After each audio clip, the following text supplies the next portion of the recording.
Tech Sideline is presented by First Bank and Trust Company, a nationally ranked community-focused bank with over 30 locations throughout Virginia, Northeast Tennessee, and North Carolina.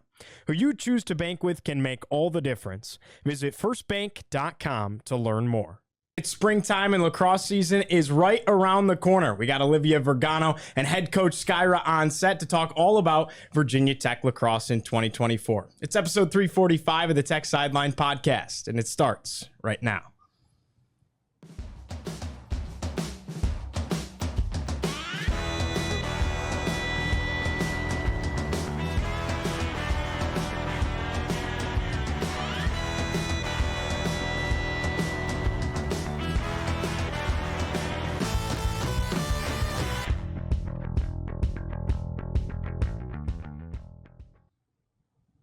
Welcome in once again, Hokies fans. We record on Friday, February 2nd, 2024, from our studio at the Virginia Tech Corporate Research Center.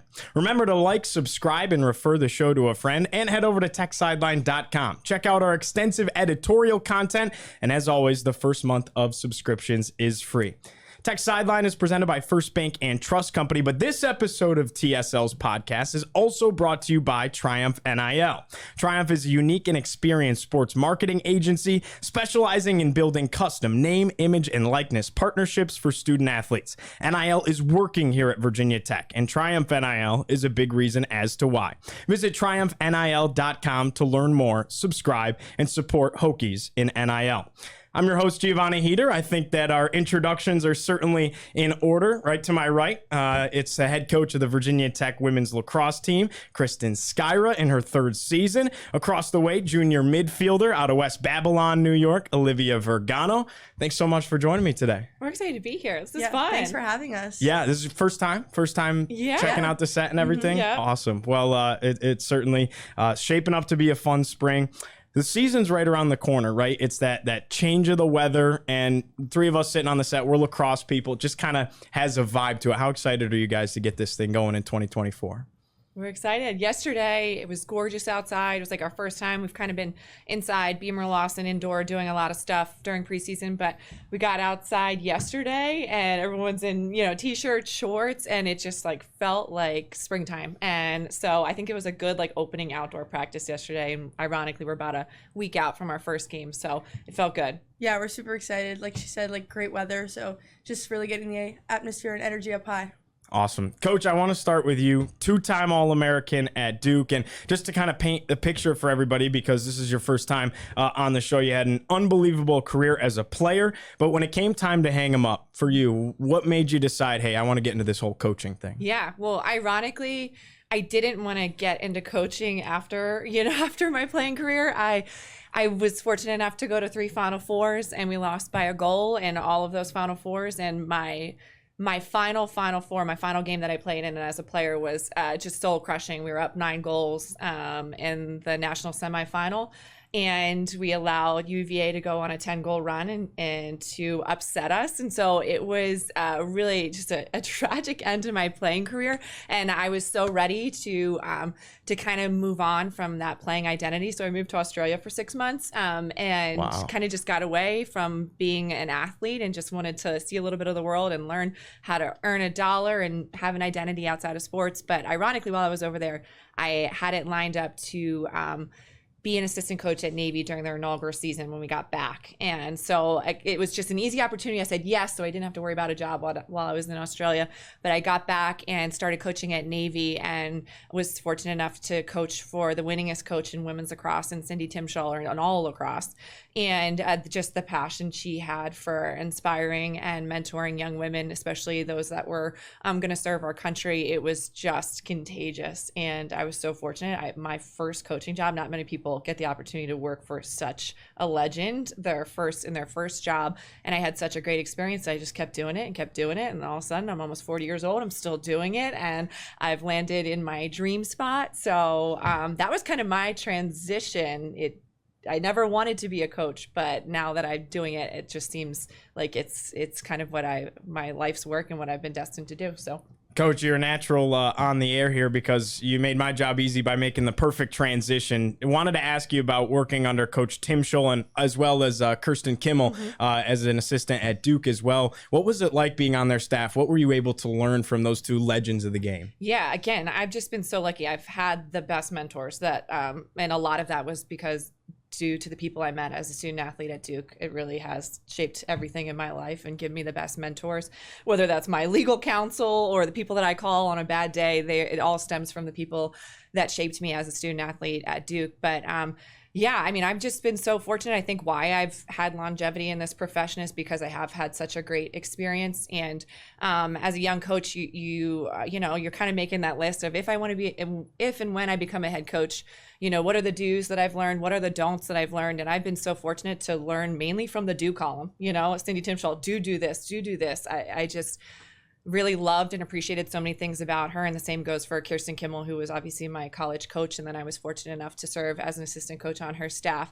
And so I've had a lot of just notes, mental and actual notes I've taken during my years as a coach that are just like I've learned the right way to do things rather than kind of learn from the wrong and say, oh, maybe I would do it this way. I've just had so many great examples that all I have to do is emulate that, right?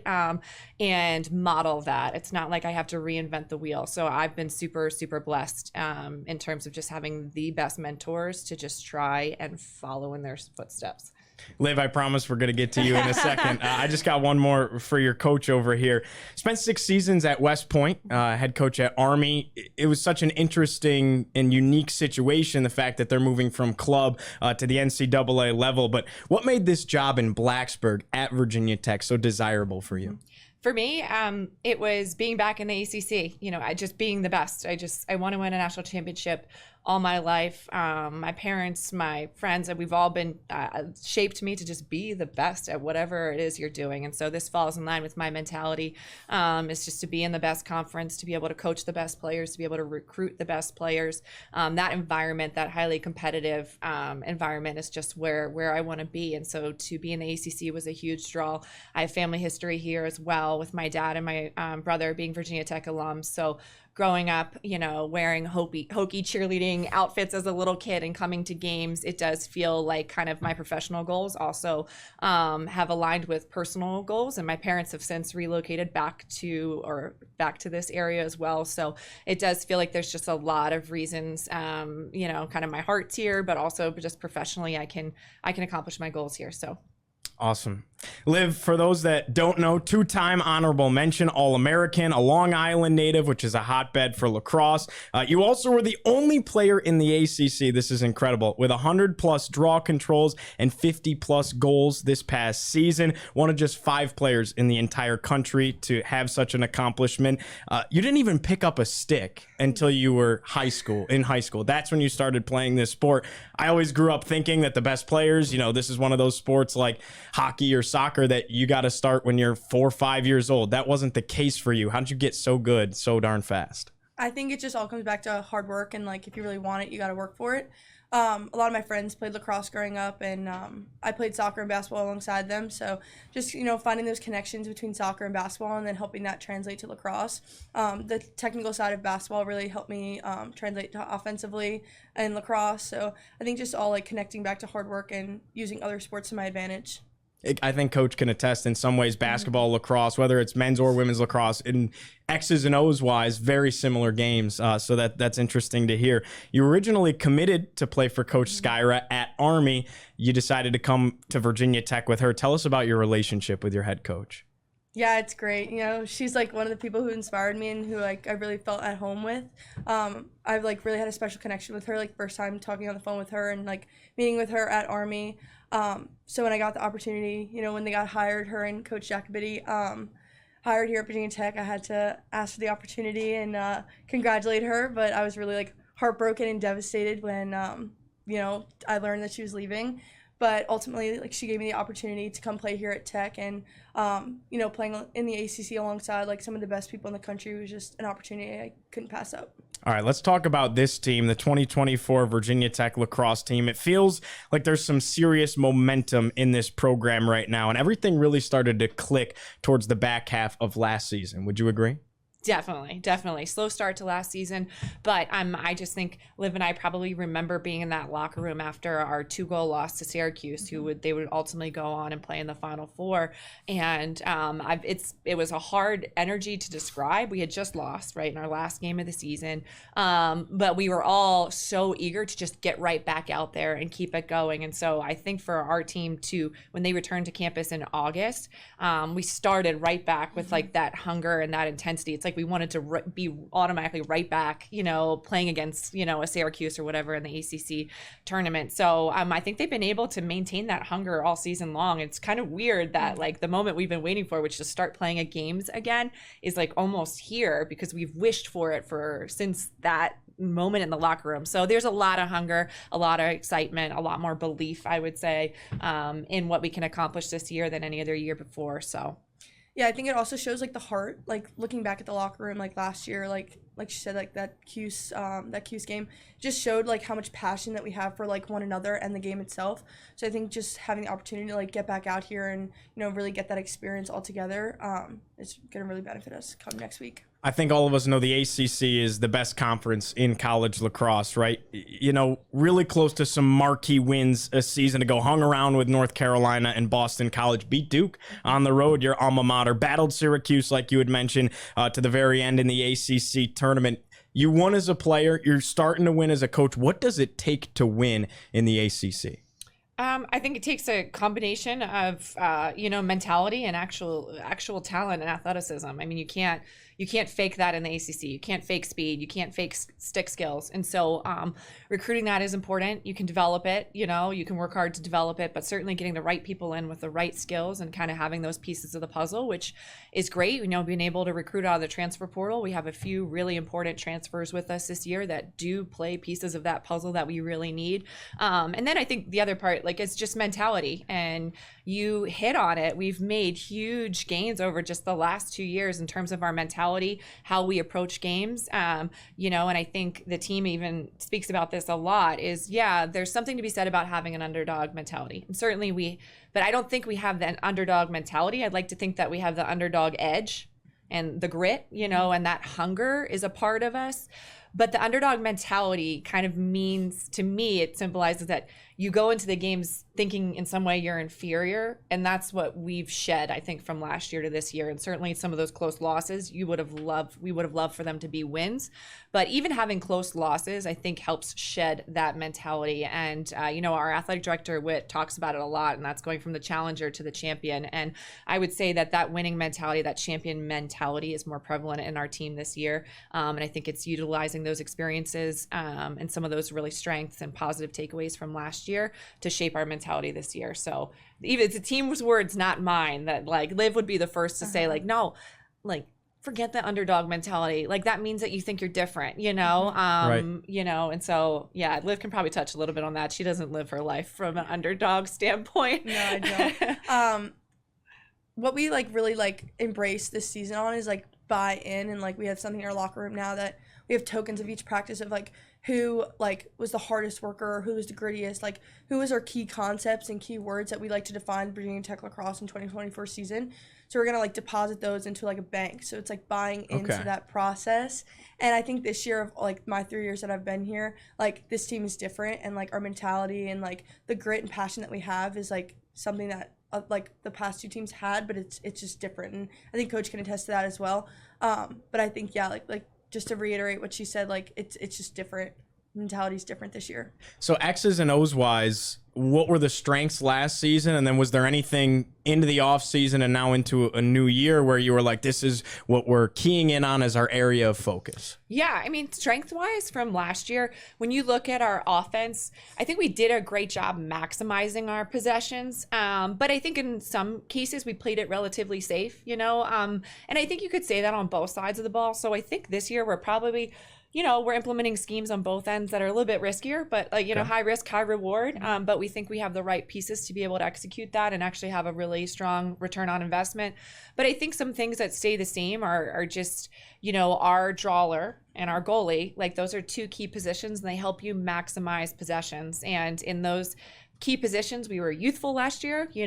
Sarah Gresham on the draw was a freshman. Jocelyn Torres and Cage was a freshman, and they were tremendous for us last year. And so we returned them as sophomores, but now they're veterans. They're proven veterans just as sophomores. And so we having the ability to fall back on a strong draw team and a strong goalie is huge. And I think that helps set us up for success, knowing that we will be able to have a lot of possessions. So how can we kind of go outside the lines, paint outside the lines a little bit to make even more out of those possessions. Liv, how much confidence does it give you in an offensive player when you have Jocelyn in net and you can take some more risk on the offensive side, and if it goes the other way, you have confidence that she can make the big save? Yeah, it's definitely a lot more beneficial, knowing in the back of our heads and the other 6 players that I work with, we can take risks, we can take risky shots, we can push the 5v4 transition, knowing that, if we ultimately turn the ball over, goalie makes a good save, the other end, our defense and our goalies, we have a lot of confidence in. So, it allows us to, really be positive and embrace that we can take risks. Well, now Jocelyn's sister Issa joins the roster, right? She was a highly touted recruit coming out this past year. That was a big get for you guys. What can you tell us about her, and not only her, the entire freshman class as a whole? Yeah, Issa's had a tremendous preseason. I think what stands out, her hands. She was an ice hockey player. I don't know how much that plays into it. She's got unbelievable hands combined with her height.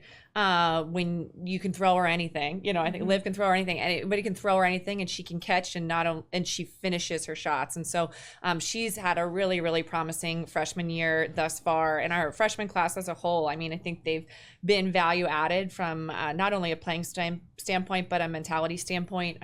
They came here to prioritize being lacrosse players and prioritize winning, and they've just made us better in so many ways. You'll definitely see some freshmen out in the field this spring.